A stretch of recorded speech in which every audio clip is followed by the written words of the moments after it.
Senhor, querido, boa tarde. Aqui quem fala contigo é o pastor Everton Ferreira, da Igreja Batista Mundial da Restauração aqui da cidade de Garanhuns.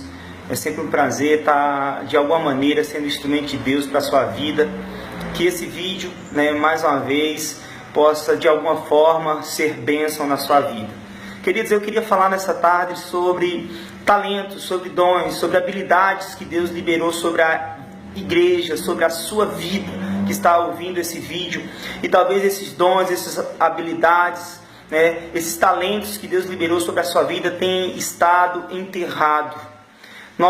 A igreja do século 21, ela se condicionou a um entendimento terrível, um entendimento que somente o líder, somente o pastor, somente o sacerdote da igreja, o anjo da igreja, é quem tem que fazer, é quem tem o poder, é quem tem a autoridade. E isso é um engano terrível, porque o poder e a autoridade não está liberada somente aos líderes, somente aos pastores. O poder e a autoridade está liberada sobre toda a igreja. E você é igreja do Senhor.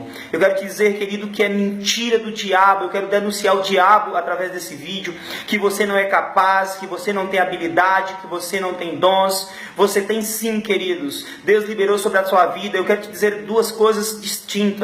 Os dons, eles têm a ver com o Espírito Santo que já habita em você. Então, se o Espírito de Deus habita em você, os dons estão em você. Os talentos é algo liberado por Deus. As habilidades é algo liberado não pelo Espírito, mas pelo próprio Deus. Porque os dons são do Espírito, mas os talentos, as habilidades, é o próprio Deus que libera sobre a sua vida, para que você possa converter essas habilidades, para que você possa somar esses talentos com os dons do Espírito que há em você, e para que você possa ser um instrumento poderoso de Deus na igreja.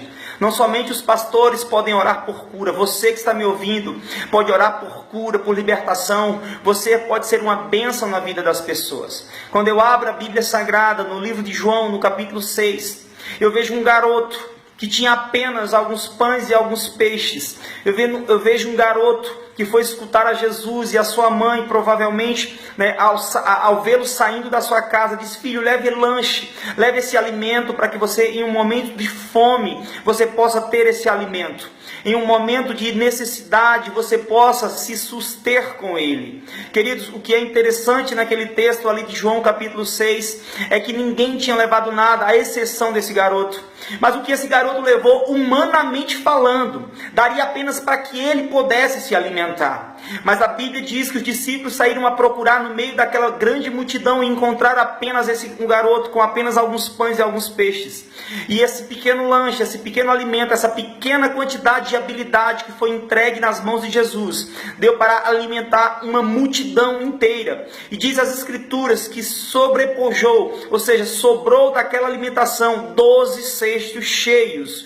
Pastor, o que é que o senhor está querendo dizer com isso? Eu estou querendo dizer algo poderoso em Deus para a sua vida, queridos. Eu estou querendo dizer que o pouco que você tem é suficiente para alimentar uma multidão. Aquilo que Deus já te deu é poderoso, é grandioso, para que você possa ser bênção na vida de muitas pessoas que estão ao teu redor. E muitas pessoas que fazem parte da tua vida. Querido, Deus já fez na sua vida. Eu quero te dizer uma coisa: Deus vai fazer em você, para que você possa fazer no meio ao qual você está inserido. Se você não tem feito, se você não tem manifestado, é porque você tem caído na cilada do diabo.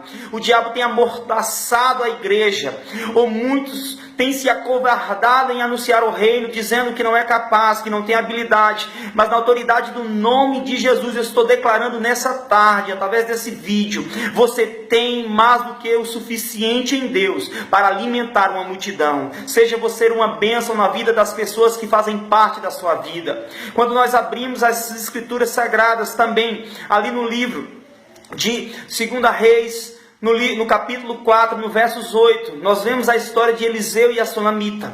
E a Sulamita, ao identificar Eliseu como homem de Deus, ela faz um acordo com o seu marido, para que ambos venham a construir uma casa, um ambiente para que o profeta pudesse passar algum tempo ali com eles. Mas o que é interessante, queridos, é a mobília daquela casa. Está bem estabelecida ali no livro de 2 Reis, capítulo 4, versículo 8 e os versículos que se seguem. Diz que haviam apenas 4 coisas ali naquela casa. Havia apenas uma cama, havia apenas uma cadeira, havia apenas uma mesa e, por fim, um candeeiro. Querido, essas 4 coisas que aos olhos humanos são coisas simples, é o que eu e você, é o que a igreja do século 21 precisa para manifestar o reino de Deus sobre a terra. Porque essas 4 coisas nos direcionam para coisas grandiosas em Deus. A primeira delas, querido, tem a ver com cama. E cama nos aponta para a intimidade. E nós, para manifestarmos o reino, para sermos bênção na vida das pessoas, nós precisamos ter intimidade com Deus. O que mais Deus tem buscado na igreja é relacionamento, é intimidade. Deus quer se revelar para mim e para você como a sua noiva, como a sua igreja. A segunda coisa que havia naquela casa, queridos, é uma mesa. E a mesa nos direciona na Bíblia para relacionamento. Se a cama nos direciona para a intimidade, a mesa nos direciona para a comunhão. É necessário que haja comunhão com a igreja, é necessário que haja relacionamento, não somente com Deus, mas com o meu irmão, com o meu próximo.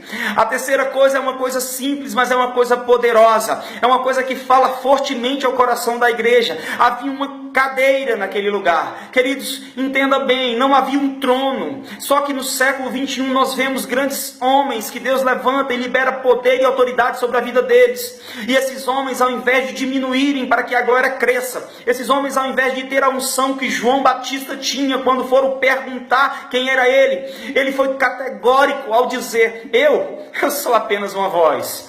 Eu sou apenas uma voz, eu não sou nada. Eu apenas clamo no deserto. Mas um que virá após mim, esse sim, esse é poderoso, esse mudará a história da humanidade. Infelizmente, os homens da nossa geração, em que Deus tem liberado muita graça, muitos deles, não todos, mas muitos deles têm construído tronos e têm sentado em tronos. E eu quero te dizer uma coisa, meu amado: a igreja, ela tem um dono, a igreja, ela tem um rei, a igreja, ela tem um Senhor, e esse Senhor está voltando, e a igreja só pode haver um trono, e esse trono está ocupado pelo Deus Pai, Criador dela. Então nós não podemos em nenhum momento, em nenhuma hipótese, constituirmos tronos. Então nós temos que ter cadeira, porque cadeira tem a ver com simplicidade. E a quarta coisa mais poderosa que havia dentre as mobílias daquela casa em que a Sunamita e o seu marido fez para Eliseu era um candeeiro, porque candeeiro reflete luz, e luz na Bíblia nos direciona para o Espírito Santo de Deus. Então, queridos, para você ser um grande homem, uma grande mulher de Deus, você não precisa conhecer a teologia sistemática da vida, você não precisa conhecer os vernáculos linguísticos da teologia, você não precisa falar com excelência, você não precisa usar a gramática, você precisa usar o seu coração. Você tem que ter cama, você tem que ter intimidade com Deus, você tem que sentar numa cadeira, você tem que ser simples, você tem que viver em simplicidade com Deus. Você precisa ter uma mesa, porque a mesa é comunhão, é relacionamento, é isso que você precisa ter com Deus. E sobretudo, você precisa ter o Espírito Santo de Deus ardendo e queimando, para que você possa ser um farol para esse mundo em trevas, para que você possa ser uma direção para esse mundo que está perdido. Então, para finalizar, eu quero te dizer uma coisa nessa tarde: você já tem mais do que o necessário. Seja você uma bênção, seja um instrumento nas mãos do Senhor. Os pães e os peixes que Deus já te deu é mais do que suficiente para alimentar uma multidão. Que Deus te abençoe. Não aceite que o diabo diga que você não é capaz, porque Deus te fez capaz. Você é uma boca profética sobre a terra. Que Deus te abençoe em nome de Jesus.